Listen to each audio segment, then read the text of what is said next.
All right, so we're going to start our next unit, which is dilations and similarity.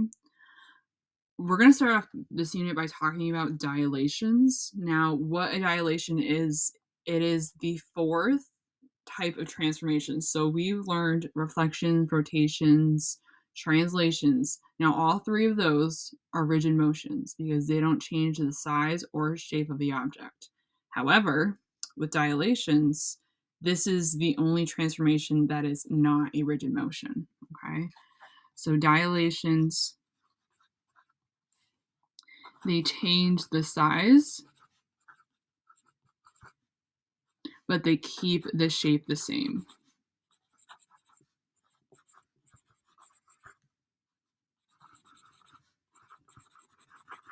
So, like I said, this is the only one that is not a rigid motion.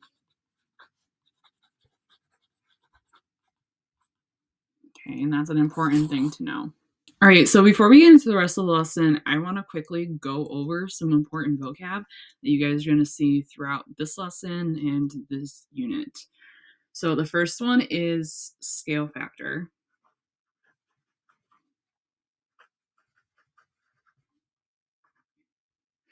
So the scale factor is the ratio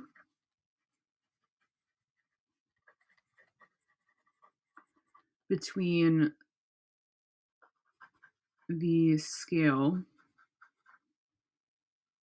or how it's being dilated, of the pre-image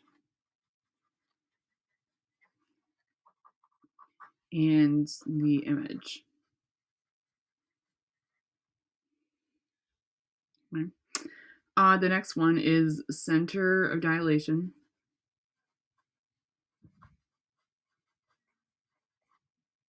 Now, the center of dilation is the reference point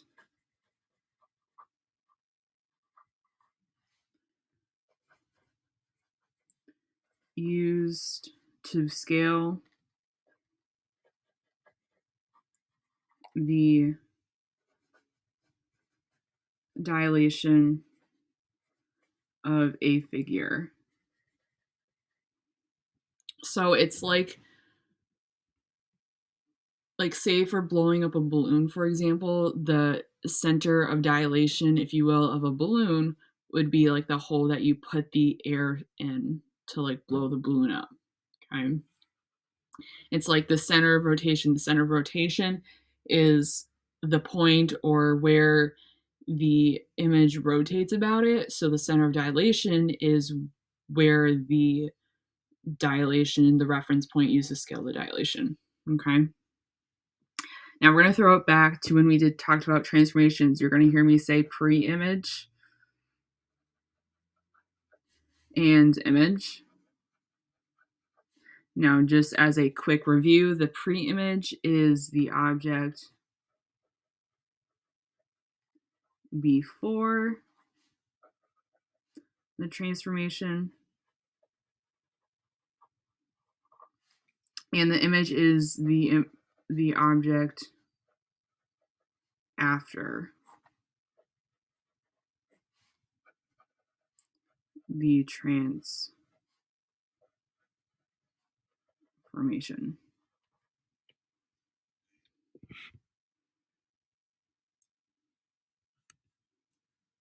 All right, so let's look at some examples. Let's look at exercise 1. So given the following images, determine the dilation scale factor. Okay, so when we dilate something, we are multiplying it by a scale factor.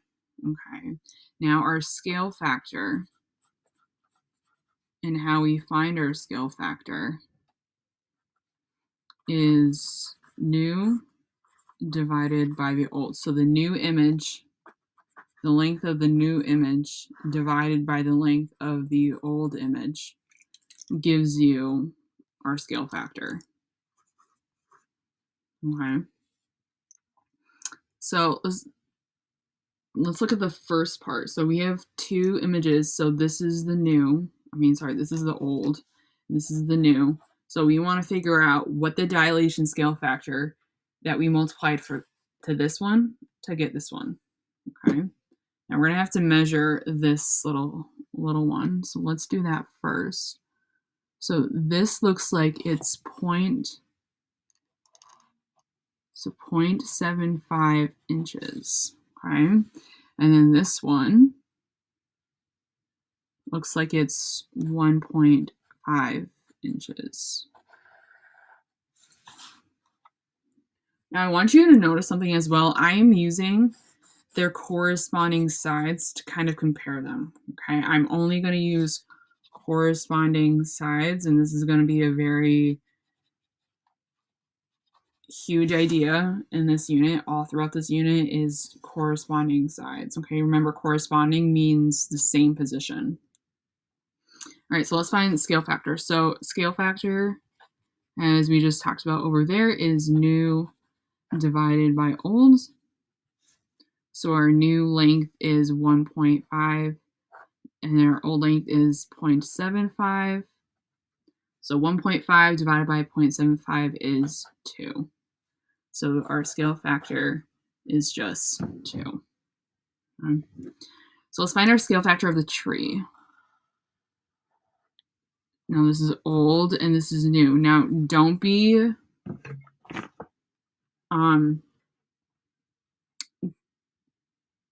get tricked.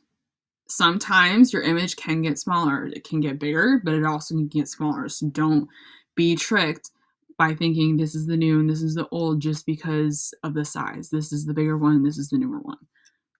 Okay. All right, so let's measure the tree. So the tree looks to be about 1.5 inches. And this one looks to be about, we'll round it. We'll say it's 1 point something, but we'll round it and say it's 1. Just for the sake of this. All right, so scale factor, we do new divided by old. So our new, be careful, is 1, and our old is 1.5. Now this is going to equal 2/3. Okay, now I want to point out something here. If our scale factor is bigger than 1, our image is going to get bigger.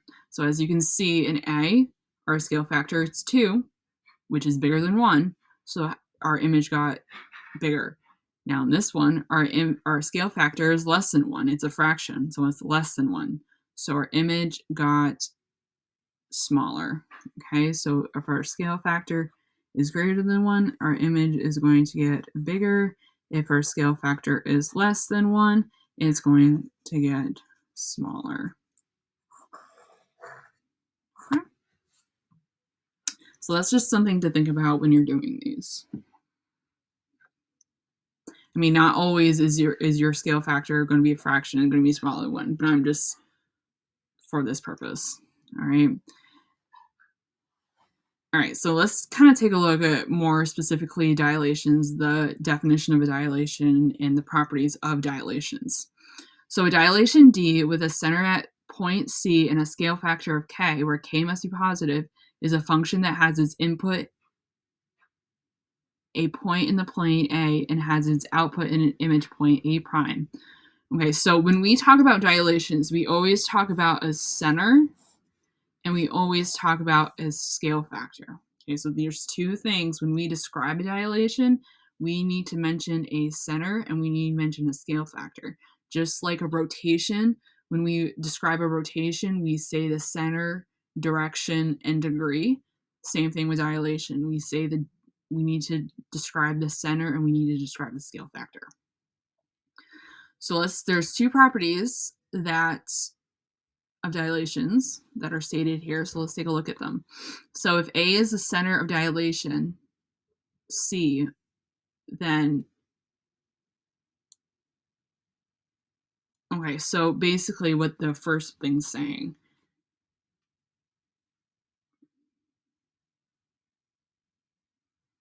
A is the center of dilation.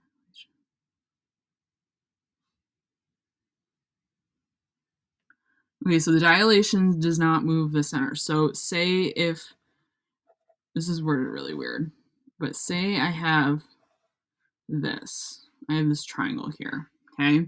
Now I am dilating this triangle with a center at A.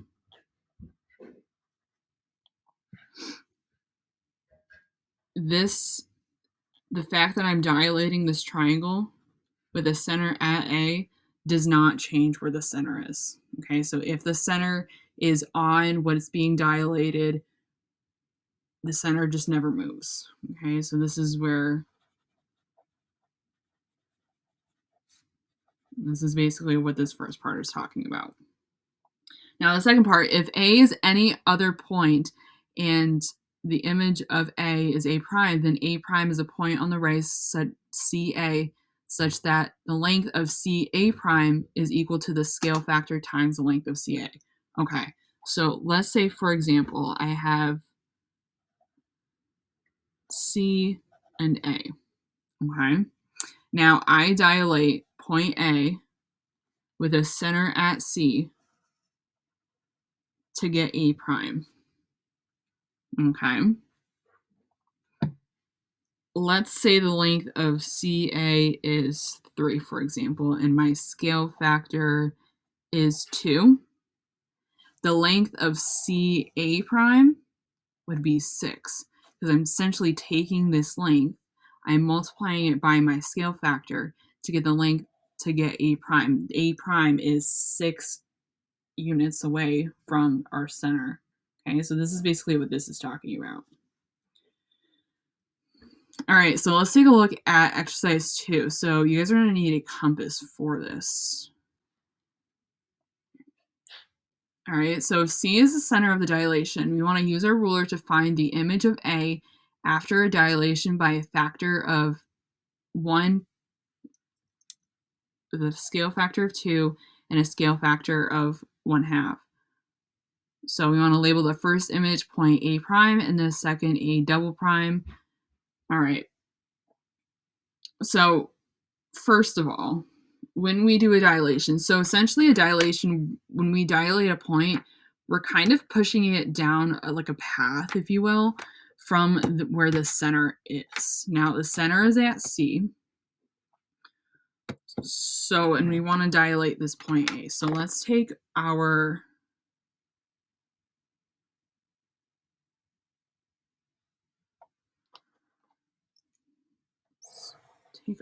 thing. Okay.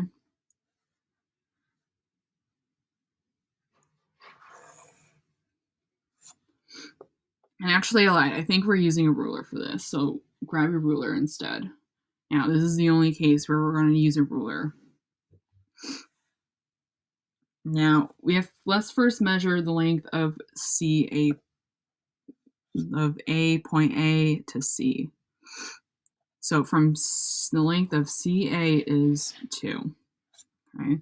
So for the first part, we're going to multiply it by a scale factor of 2 to get A prime. Okay. Now, since CA is 2, our scale factor is 2. Now, the length of CA prime is 2 times 2, so that's 4. Okay, so CA prime is 4 inches away from C. So starting at C, we're going to measure out 4 inches on this line. I don't think that I'm going to be able to.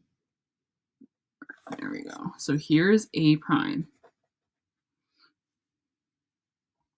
All right.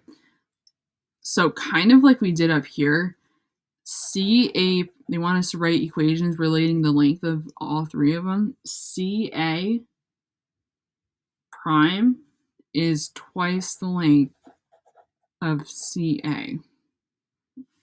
Right? We took the length of CA, we multiplied it by 2 to get the length of CA prime.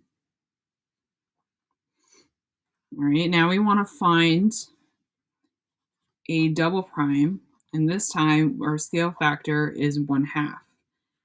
Now 1/2 is less than 1, so A double prime is going to be closer to the center, so it's going to be closer to C. Now, CA, as we said, is 2. We're going to take this, we're going to multiply it by 1/2. 2 times 1/2 is 1. So CA double prime is going to be a length of 1, have a length of 1. So starting at C,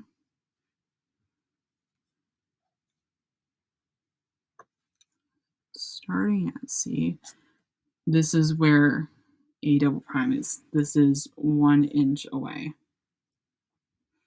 All right. So now CA double prime is 1/2 the length of CA.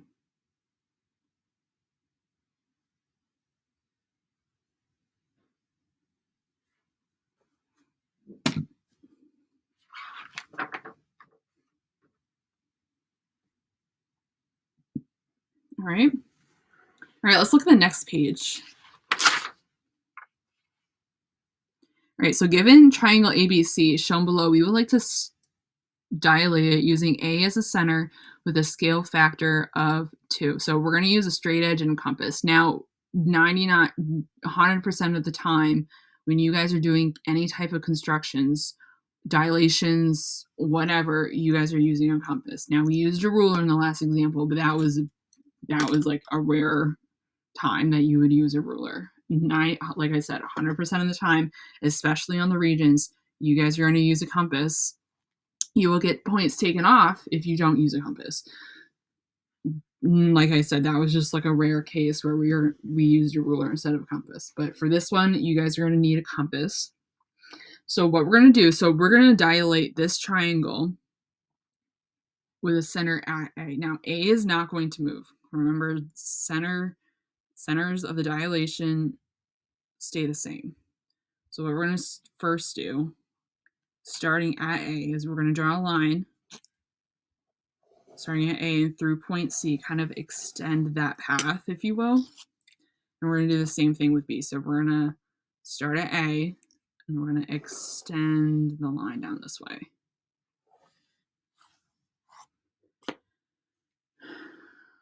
Okay. Now, we are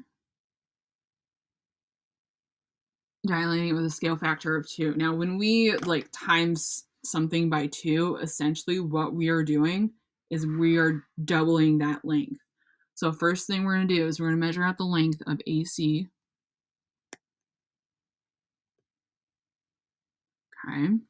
Now you're going to take your compass point, put it on point C, and make a little mark like that. Now this is where C prime is going to be. Okay. And we're going to do the same thing with point B. Let's measure out the length of A to B. Okay. We're going to put our compass point on B, and we're going to make a little mark. So this is where B prime is going to be. Okay.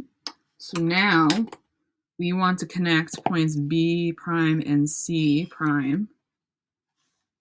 Now, of course, I have to try my best with this. Okay. Now, we leave all marks. We leave all construction marks. All right, so for part B, why wouldn't A change its location under this dilation? Well, we know that the centers don't change. So because A is the center of dilation, it's not going to change. Dilation.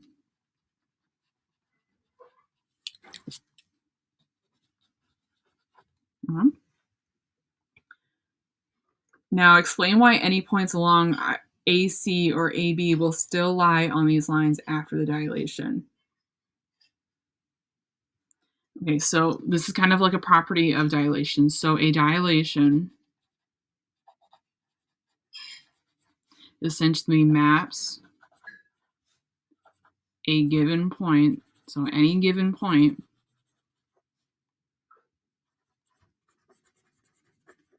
so that its image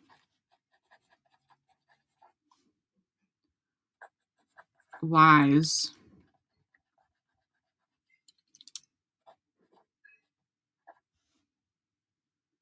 on the ray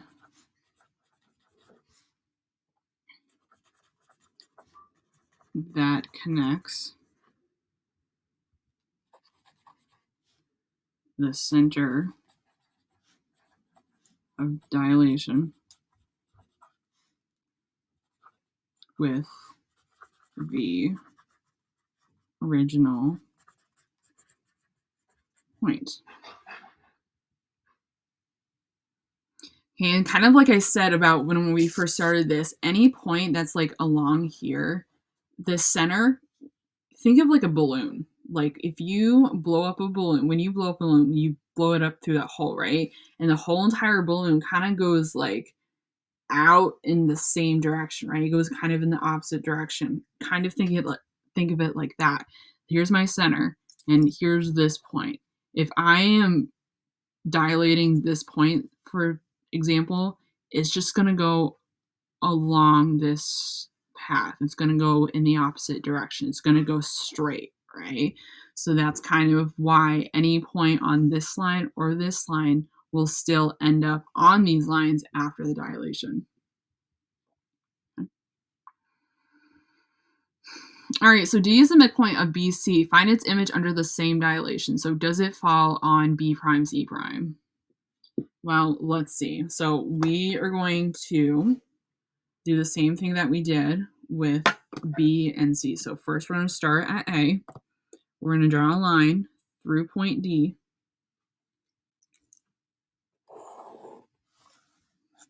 Okay. Now we're going to measure the length of A to D.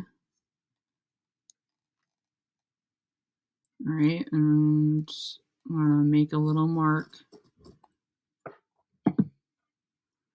Now it's a little off because my ruler, I have a longer ruler, but it's still going to be the midpoint, right? Let's just say, for example, because these would have to be the same, right? If this is the midpoint of this, let's say this is 2, let's say this is 2. Now our scale factor was 2, so this would have to be 4, and this would have to be 4, right? Because if this was 2, 2 times 2 is 4, and same thing with this. This is equal to this. 2 times 2 is 4, so these would have to be equal, so this would still have to be the midpoint, right? So yes. Now, how does the length of B prime C prime compare to the length of BC? Well, let's see. Let's use a ruler. Now, ignore these numbers. These numbers probably aren't correct. This was just for the example.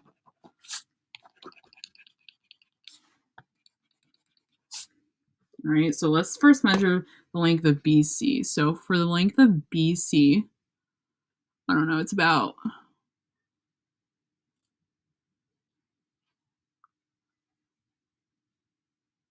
don't know, it's kind of hard to do that. Let's use our compass. All right, let's go back up so you guys can see. So say if I measure like this, okay, so I measured the length of BC. Now if I put it here, okay, so that's 1. And if I do it again, that's 2, right? So it took 1 compass length for BC and it took 2 compasses length for B prime C prime. So the length of B prime C prime is equal to twice the length of BC, right? Our scale factor was 2, and our rule is the length of the image is the scale factor times the length of the pre-image prime.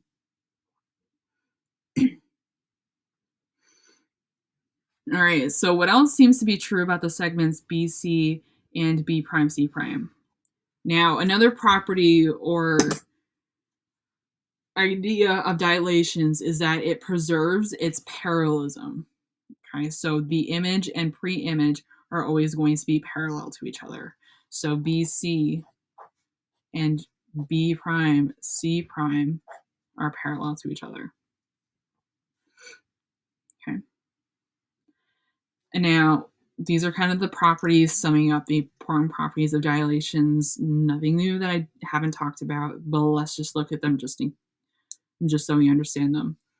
When a dilation of a line segment AB not containing the center by a scale factor of k produces A prime B prime, then as we talked about, the image, the length of the image is equal to the length of the pre-image times the scale factor. Okay.